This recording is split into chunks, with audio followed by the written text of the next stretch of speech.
We lose faith because we do not trust. I want you to prepare your mind for something big, because God is shaping you into something big. These problems are shaping you and teaching you what you need for the big picture. These problems would not consume you. They would only mold you to be able to face whatever challenge that may come your way in the future. There is something that God wants you to learn in the midst of all this. Just don't give in to the pain and forget to learn what the Master is calling you to learn, what He is trying to teach you. Paul, speaking to the Romans, says in chapter 5, verse 3, "Moreover, let us also be full of joy now. Let us exult and triumph in our troubles and rejoice in our sufferings, knowing that pressure and affliction and hardship produce patient and unwavering endurance." You learn to have patience amid your trials and troubles. You learn to trust God. You grow deeper in fellowship with Him, and all in the process of shaping you into something big.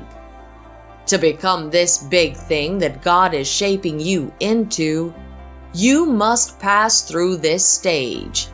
You can call it a spiritual exercise. When you begin to see the trials that you face as spiritual exercise that transforms you into a whole new person, you'll be able to rejoice when you pass through them. As believers, we need this shaking and the beating to mold us into something big. You have been called to be great, and nothing is going to stop it from happening. Now is the time to pass through this process. Your reward is closer than you think. God is shaping you into something big, though it doesn't feel like that's what He's doing. The dreams and the thoughts that He has for you might be different from what you have for yourself, and until you realize that, you will keep on struggling with your present state.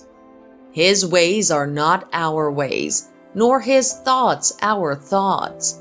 But we can be at peace knowing He always knows what is best.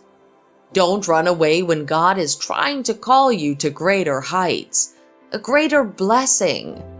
Don't run because you're scared to do the work. Beloved, nothing good ever comes easy. You need to be ready to do the work if you want what God is shaping you into. You need to be willing to sacrifice what needs to be sacrificed. God is always ready to shape us if we are ready to allow Him to do that. The Bible, speaking in Romans 8, verse 28, says, "We are assured and know that, God being a partner in the labor, all things work together and are fitting into a plan for good to and for those who love God and are called according to His design and purpose." God needs you to be in partnership with Him to bring you into the perfect plans that He has for you. You can be rest assured that everything that's happening in your life right now is intentional, and all of it fits into His perfect plans for you. God has called you for a purpose, but He always allows you to accept or reject that purpose. I've never seen when the will of the Lord has never been the best thing in the life of every believer. If you believe and trust in God, you'll be willing to trust this process. You're not going to get disappointed when you choose to follow Him. Your mates, friends, and family might have turned their backs on you as you go through these difficult times. They must have mocked you and asked if you're serving a living God. Don't worry, you'll have the last laugh, and he who laughs last always laughs best. They are going to be marveled at the handwork of God over your life. When God is done with shaping you into the plans that He has for you, you would be glad that you trusted and followed Him.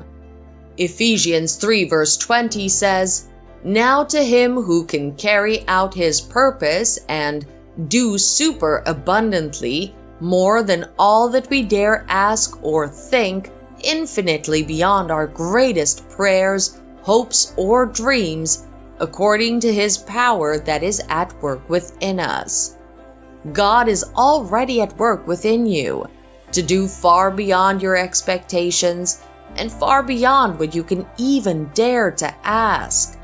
That power is already at work within you, shaping and preparing you into something big.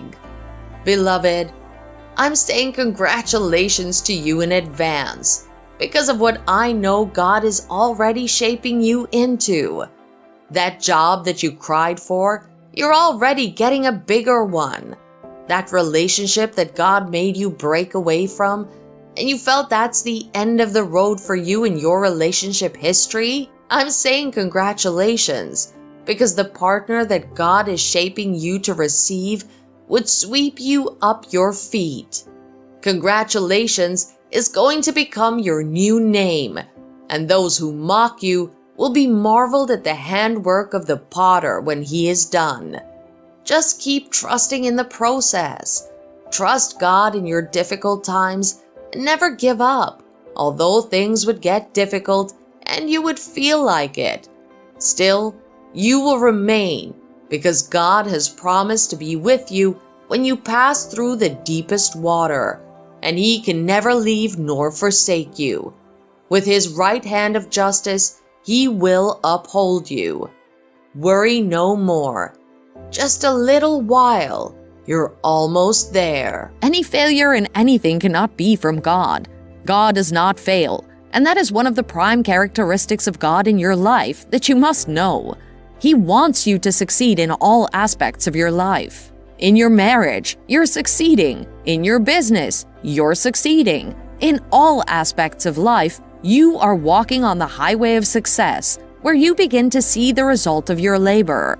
That is God's desire and plan for you. Believe in success and believe you can succeed. Success is in you.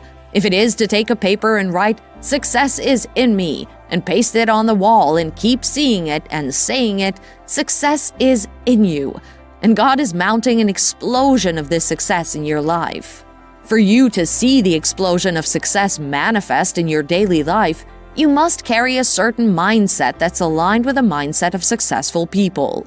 When you study the lives of successful people, you'll see the keys to making the consistent manifestation of success in all you do. The first on the list is that successful people never make an excuse for their ineffectiveness, failure, and underperformance. Sometimes our love for ourselves makes us give more excuses when that business did not work and when that scholarship did not come through. But you must fight it with all you've got. Success is in you. The yeast to rise above that prevailing circumstance is in you, and it is actively at work in you, and it will bring increase and result in your hands. Never look for excuses. Your excuses are not valid in any way. Stop looking for excuses to justify your failure. Acknowledge where you missed it, and stand up and try again, because there is an explosion of success coming your way.